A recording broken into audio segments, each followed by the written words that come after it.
Today I'm interviewing Priscilla Leith from Massachusetts now. My name is Rosemary Trowbridge, and it's a pleasure to be here with you, Priscilla. Tell us your full name. My name is Priscilla Marie Tremper Leith. And tell us, what was your life like before you got involved in the women's movement, including your ethnic background? My ethnic background is 1/4 Irish and 3/4 German. And it's really more than I want to go into about my life, but I joined now in 1971, just before we were moving to Massachusetts. I went to a meeting at Wisconsin State University in Oshkosh, Wisconsin, where my husband was teaching at that time, because some people wanted to form a NOW chapter, and one needed 10 members to form a chapter, 10 dues-paying members. So I went to the meeting, and I paid my dues, and I helped to take on a position because we were about to move.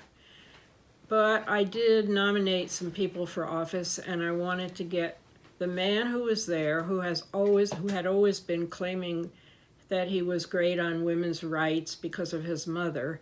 I wanted to nominate him for secretary, and I did, and he won, and he took the job. He was pretty gracious about it. He was a professor of political science at the university there.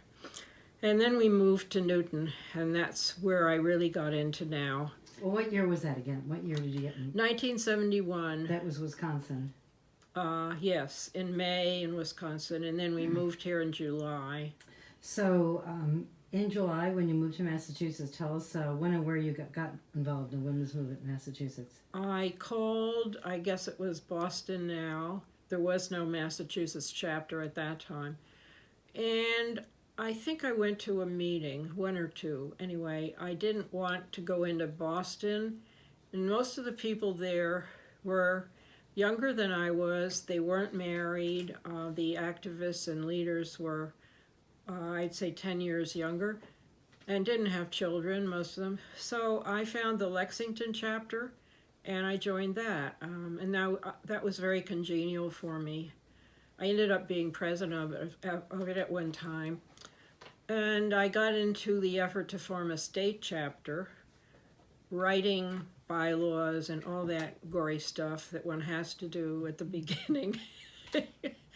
And we had many, many meetings. I don't know how many meetings I went to. So we finally had bylaws, and we had a conference or a convention and passed them. And then we elected officers. I was the treasurer.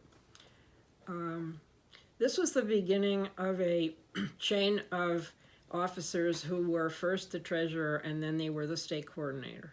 And it was good background to have people responsible for the money before they became the chief honcho. So can you tell us more about your activity in Mass Now, and what issues were of greatest concern that got you involved in NOW in the Newton chapter? We had a Newton chapter, which I helped to found, but I was never an officer. And we worked, mostly on school issues, because that's what the women there were into. School committee was a very important office. The lobbying to the school committee and the superintendent was intense sometimes when there was some kind of pressing issue. But I was never into it. I was more into the government end in Newton. We went to visit the superintendent of schools. Well, we wanted to see him, but we were given the assistant superintendent, Henry Atkins. His son later became a member of Congress. And he was appalled at what we were telling him about how the girls were being treated. They didn't have adequate equipment, they didn't have time for the sports in the fields, and they didn't get equal attention. And the coaches were not paid as well as the male coaches, of course. There was a lot of things. And we just sat there and told him this, and his mouth fell open. So he did respond. And it was nice to have somebody respond as well as he did. So you were responding to the passage of Chapter 622, which forbids sex discrimination in curriculum and activities in Massachusetts. I think so. Yeah. And you're working to implement that, which is fabulous. Yeah. Including classroom, science. Lots of times girls weren't allowed in The advanced science or math classes. Yeah. And there was also the matter of who got called on in class, Yes, who put their absolutely. hands up, and who the teachers called on, and it was mostly the boys. You know, all that stuff. So the school officials did listen to us. They paid attention. And that was amazing that they did. You know, different from legislators at the state level. Nice change. So, what issues were what would you say were your major accomplishments, both personally that you're involved in? The Equal Rights Amendment campaign. I was always active at the federal level. I started working on that in the fall of 1971. Our congressman at that time was Father Drinan.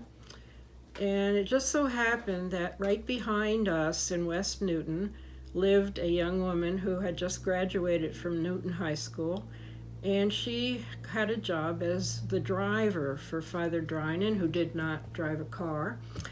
And she worked with me on the ERA effort, and I had, of course, a close contact with him that way.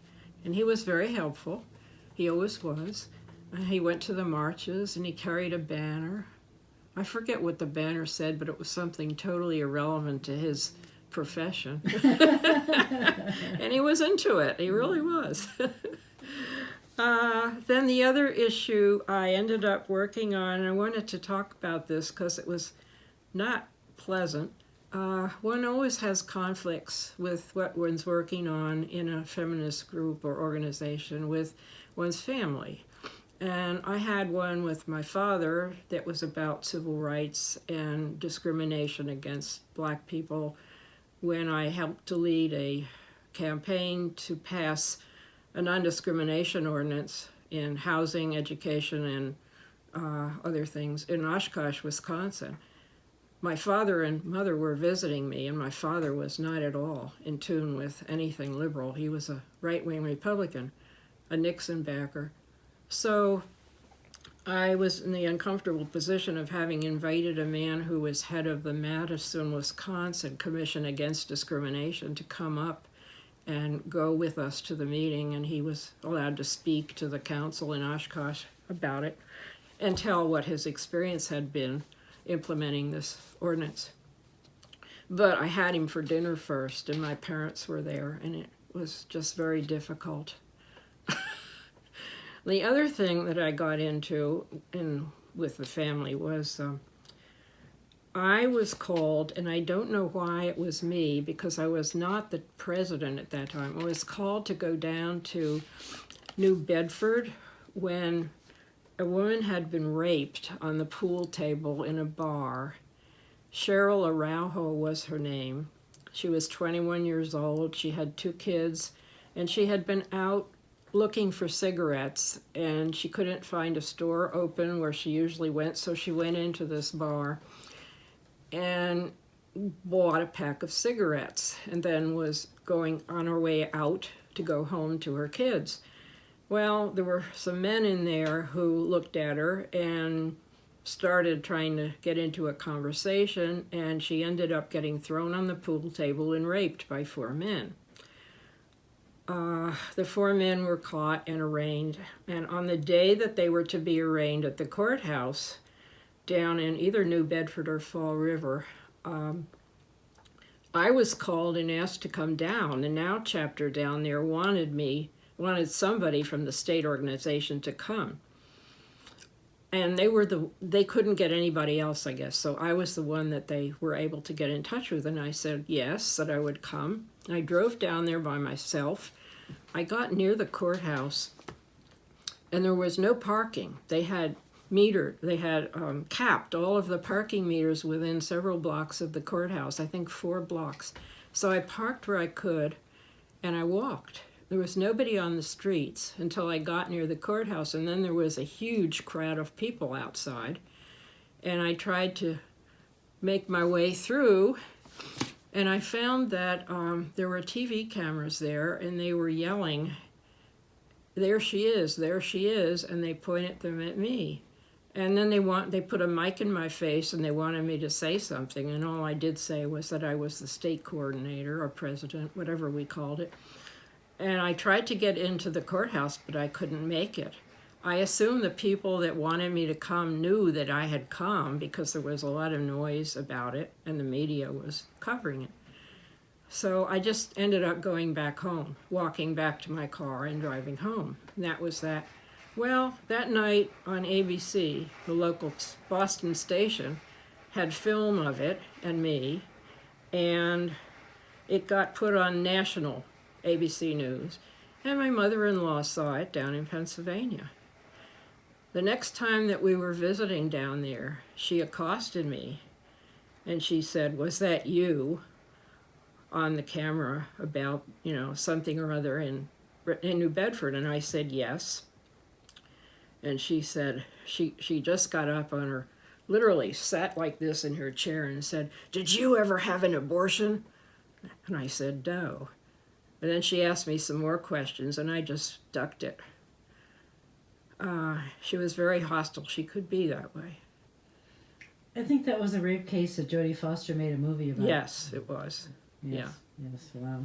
What a memory. What family issues. We live with families. We do, and it's not easy. No. I had a nicer time when I went over to Vassar College to either visit or pick up my daughters or take them home. I would stay at the alumni house for a couple of days, and I brought my books. I was in school at that point, going to Babson for an MBA. And I would study, and then I would go down in the library and chat with people. And I found out some of the things that were going on the campus, so I went to some meetings of the feminist groups and listened to what they were doing. And I talked to the girls. It was interesting. They were a little bit different from what we were about. They knew the issues, but they were on their own jag about things pertaining to them, particularly on the campus. How was your involvement in the movement affected? How did it affect your later life, personally and professionally? Well, I think it was what persuaded me to get into women's economic issues. I wasn't that interested in abortion rights, although I lobbied for it, but I was interested in money. And I learned pretty quickly that economic issues were very important for mostly all women, whether they were married or not married. Women were discriminated against in pay all the way up from, age 18 to the end of their lives. So I wanted to work in that area. And I went to business school, and I got a good handle on finance, which I am still using. The discrimination against women in insurance was an issue that went on here in Massachusetts for years and years and years. I think it was maybe 5 years ago to 8 years ago that it finally passed to implement the state ERA in Massachusetts. It took a long time and a lot of lobbying, and it was the ACLU that finally got it through.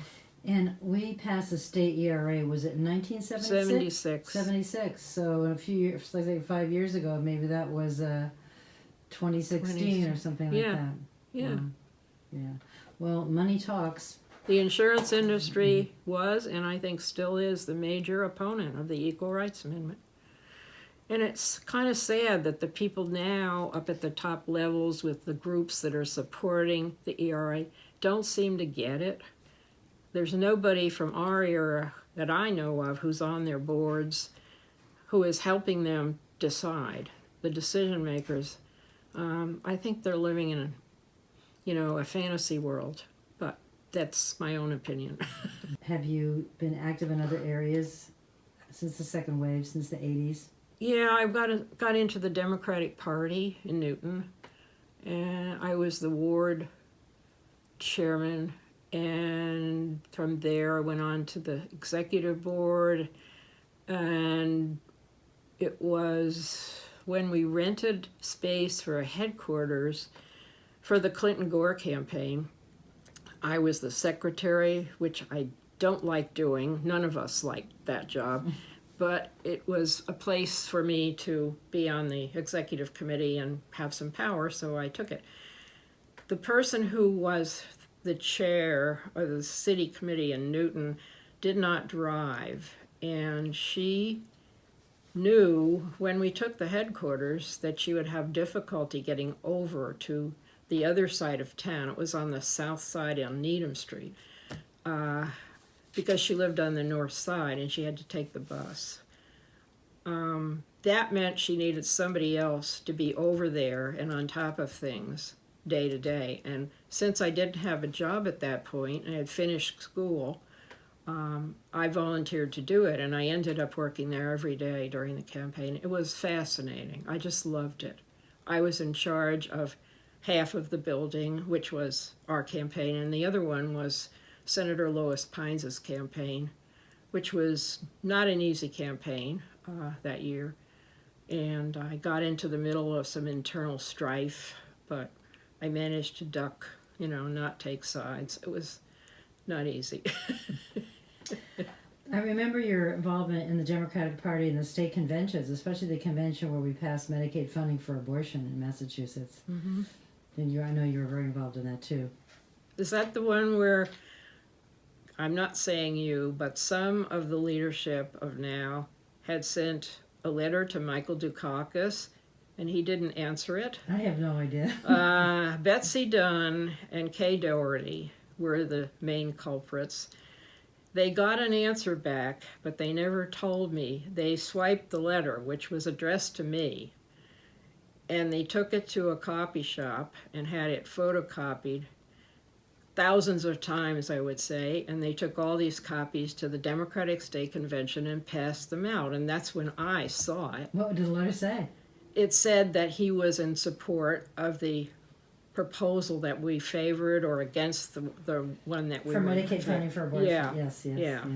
And there was a vote on the floor. Yes. We had put it on for the platform. Yeah, there was a roll call vote. Yeah, right. So that letter went out to support our side, and we won. But I was just quite upset. I really was. That was nasty. Because it was to you. Yeah. Wow. Yeah. Are you currently involved as an activist? I wasn't when I submitted my original draft of this, but I have since gotten into something here that's very interesting at North Hill. I don't know too much about the town of Needham politics, except that I go to the Democratic Party meetings occasionally, and I went to the caucus supporting Ed Markey versus Joe Kennedy. The town elections are held in the spring. The town of Needham has staggered seats on what's called the select board. They changed it from select men to select board. And I call the members select persons. I don't know what their proper title is. Well, there was one vacancy in April for the election, and from a guy who didn't run again, and there was one man running for another term. He was an incumbent, and he was probably in his late 60s or 70s. The age bracket for the selectmen was up in the 60s, the average age. The one who ran for re-election lost. He was on the board for many, many years and was well liked. He was a trustee here at North Hill. The other seat was taken by a woman who is a professor at Babson College, an Indian American. And then the second one was taken by a black man who also lives here. You have to live here, be a registered voter to run. So that was a radical change to have two minority members on the select board all of a sudden. They hadn't had any before, and I think there's one woman. This is only the second woman. The man is a YMCA membership director at the Boston YMCA. He used to be the sports director in Needham, so he was quite well known. And the woman has lived here all her life. I think she went to Needham High School and has many, many credentials in the business teaching world.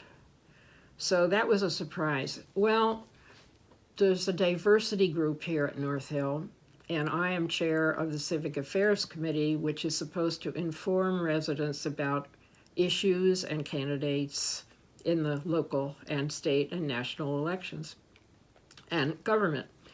So I picked up on it and called the diversity group chair people. There are two of them who live near me, and they and I decided to invite these two new members of the select board to come and talk to North Hill. I had heard through another person that they were eager to do that, to get out and meet people all across town and various organizations. So we put in a request, and we have been going through meetings and phone calls and emails for the last week, trying to figure out not just what we want them to say, but more basic stuff like what kind of technology are we going to use? I am not that much into technology. I've done email for years. But I have to say it's been very interesting. The director of IT here met with us the other day, and we were assured that we can do the live coverage in the auditorium with some people in the audience, and having a camera there to record the whole thing live and show it on the internal television network. And also, we can have it on Zoom. So that makes a lot of people able to see it and participate. So the guy who's going to do the Zoom is kind of in the middle of calling the shots, and he's not easy to work with, but we're doing it. I think it's going okay. I've been on the phone quite a bit myself today and also on email. And in between that, I have my normal life to run. I have bills to pay. I have laundry to do, and it's been rather exhausting. You're still an activist. Oh, I should say that what I ended up doing after business school was working for a friend who also had an MBA from Bentley. She had her own business doing bookkeeping and accounting for nonprofit organizations, particularly battered women's groups and homeless shelters. I didn't get a lot of pay, but I had flexibility in my hours, and I didn't work full time. And I learned a lot. So that's where I learned to do income taxes, and I had also had some experience doing it in other ways for estates, my parents, and some other friends. So the short story about that is I ended up deciding I didn't like working for anybody else, and I didn't look for another job when I got laid off. I just formed my own business, and I did tax preparation. It was a small business. I didn't have any other employees. I did it myself, mostly from January through April. And it was very interesting. I met interesting people, and I always look forward to having them come and bring me their taxes and chatting with them. So that's wonderful.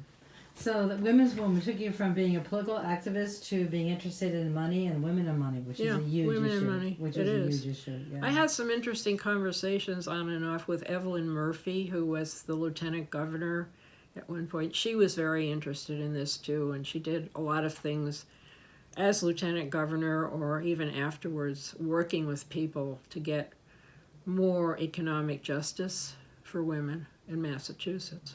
Wonderful. Wonderful. Yeah. Well, thank you very much, Priscilla. It was wonderful to hear your story because I only know you from now meetings and conferences. And marches. And marches and campaigns. So thank you very much for your time. This was lovely. You're welcome. Glad to do it.